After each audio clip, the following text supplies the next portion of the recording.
সুপ্রিয় ভিউয়ার্স, আসসালামু আলাইকুম। আশা করি সবাই ভালো আছেন। আজকের ভিডিওতে আমরা অভাব অনটন দূর হওয়ার যে ৫টি আমল রয়েছে সেই আমলগুলো সম্পর্কে আজকের এই ভিডিও। অভাব মানুষকে কখনো কখনো কুফরের কাছাকাছি নিয়ে যায়। অনেক সময় এই অভাব মানুষের ঈমান, আকীদাকেও দুর্বল করে দেয়।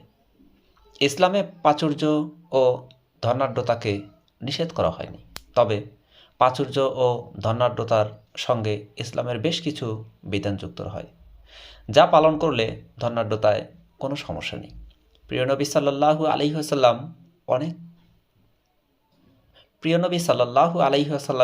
অনেক সাহাবী ধনী ছিলেন।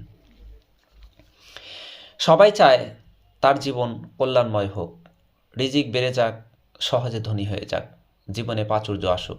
কিন্তু প্রকৃত কল্যাণময় ও প্রাচুর্যময় জীবন তারাই পায় মহান আল্লাহ যাদের দান করেন। নিচে এমন কিছু বিষয় তুলে ধরা হলো যেগুলো অভাব অনটন দূর করে। প্রথমে রয়েছে বেশি বেশি ইস্তেগফার পাঠ করা।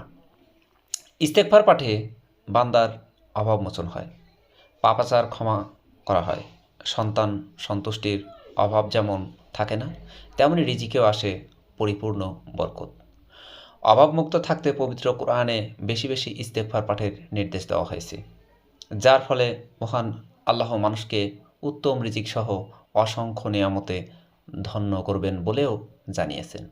মহান আল্লাহ রাব্বুল আলামিন পবিত্র কোরআনে যা বলেছেন, যার অর্থ, অতঃপর বলেছি, তোমরা তোমাদের পালনকর্তার কাছে ক্ষমা প্রার্থনা করো, তিনি অত্যন্ত ক্ষমাশীল, তিনি তোমাদের ওপর অজস্র বৃষ্টিধারা ছেড়ে দেবেন, তোমাদের ধন সম্পদ ও সন্ততি বাড়িয়ে দেবেন, তোমাদের জন্য উদ্যান স্থাপন করবেন এবং তোমাদের জন্য নদীনালা প্রবাহিত করবেন। সূরা নূহ আয়াত 10, 11, 12। এছাড়াও আস্তাগফিরুল্লাহ অর্থ আমি আল্লাহর ক্ষমা প্রার্থনা করছি। আস্তাগফিরুল্লাহ ওয়া আতুবু ইলাইহি অর্থ আমি আল্লাহর ক্ষমা প্রার্থনা করছি এবং তার দিকেই ফিরে আসছি। আস্তাগফিরুল্লাহ আস্তাগফিরুল্লাহ আস্তাগফিরুল্লাহ আল্লাযী লা ইলাহা ইল্লা হুয়াল হাইয়ুল কাইয়ুম ওয়া আতুবু ইলাইহি, যার অর্থ আমি ওই আল্লাহর কাছে ক্ষমা চাই যিনি ছাড়া প্রকৃতপক্ষে কোনো মাবুদ নেই, তিনি চিরঞ্জীব, চিরস্থায়ী, এবং তার কাছেই তওবা করে ফিরে আসি। এরপরে রয়েছে যাকাত আদায় করা। যাকাত ইসলামের গুরুত্বপূর্ণ স্তম্ভসমূহের অন্যতম।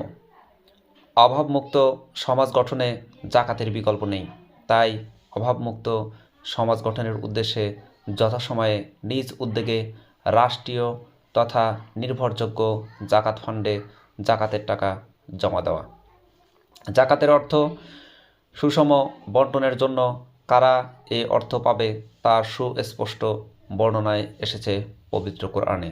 মহান আল্লাহ রাব্বুল আলামিন বলেন, যার অর্থ যাকাত হলো কেবল ফকির, মিসকিন, যাকাত আদায়কারী ও যাদের চিত্ত আকর্ষণ প্রয়োজন নবমুসলিম তাদের হক, এবং তা দাস মুক্তির জন্য, ঋণগ্রস্তদের জন্য, আল্লাহর পথে জিহাদকারীদের জন্য এবং মুসাফিরদের জন্য।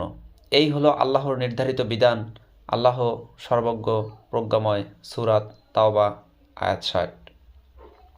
মহান আল্লাহর বিধান বাস্তবায়নে হযরত আবু বকর রাদিয়াল্লাহু তাআলা আনহু ইসলামিক অর্থনৈতিক ব্যবস্থা প্রতিষ্ঠায় যাকাত আদায়ে অস্বীকারীদের ব্যাপারে যুদ্ধ ঘোষণা করেছিলেন, আর সে কারণেই ইসলামী খিলাফতের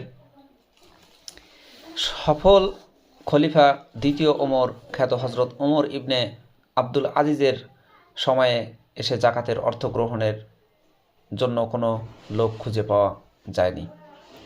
এরপরে যে আমলটি রয়েছে সেটা হলো আত্মীয়র সম্পর্ক বজায় রাখা। আত্মীয়ের সঙ্গে সুসম্পর্ক বজায় রাখার দ্বারা রিজিক বেড়ে যায়। হযরত আনাস বিন মালিক রাদিয়াল্লাহু তাআলা আনহু বর্ণনা করেন, আমি শুনেছি রাসূল পাক সাল্লাল্লাহু আলাইহি ওয়াসাল্লাম বলেছেন, যে ব্যক্তি পছন্দ করে যে তার জীবিকা বৃদ্ধি হোক অথবা তার মৃত্যুর পরে সুনাম থাকুক, সে যেন আত্মীয়দের সঙ্গে সৎ আচরণ করে। সহিহ বুখারী শরীফের একটি হাদিস। এরপরে রয়েছে দোয়ার আমল। রিজিকের একচ্ছত্র মালিক মহান আল্লাহ রব্বুল আলামিন, সুতরাং মহান আল্লাহর কাছে প্রার্থনা করা, মহান আল্লাহর কাছ থেকে রিজিকের প্রাচুর্য চেয়ে নিতে হবে।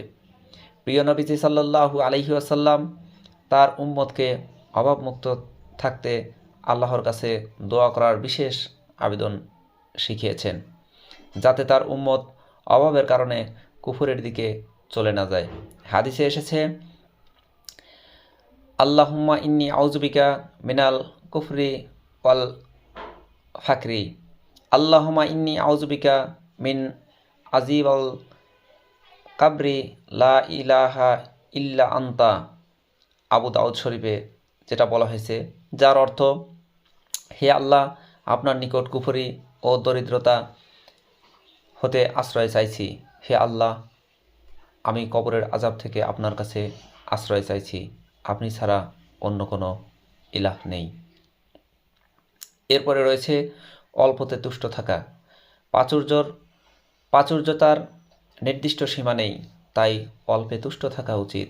হযরত আবু হুরায়রা রাদিয়াল্লাহু তাআলা আনহু থেকে বর্ণিত, নবীজি সাল্লাল্লাহু আলাইহি ওয়াসাল্লাম বলেছেন, ধনের আধিক্য হলে ধনী হয় না, অন্তরের ধনী প্রকৃত ধনী। সহিহ বুখারী শরীফ। সুপ্রিয় দর্শক বন্ধু, এই ছিল এখনকার মতো। নেক্সট আপডেট দেখার নিমন্ত্রণ জানিয়ে বিদায় নিচ্ছি। সবাই ভালো থাকুন, সুস্থ থাকুন। আল্লাহ হাফেজ।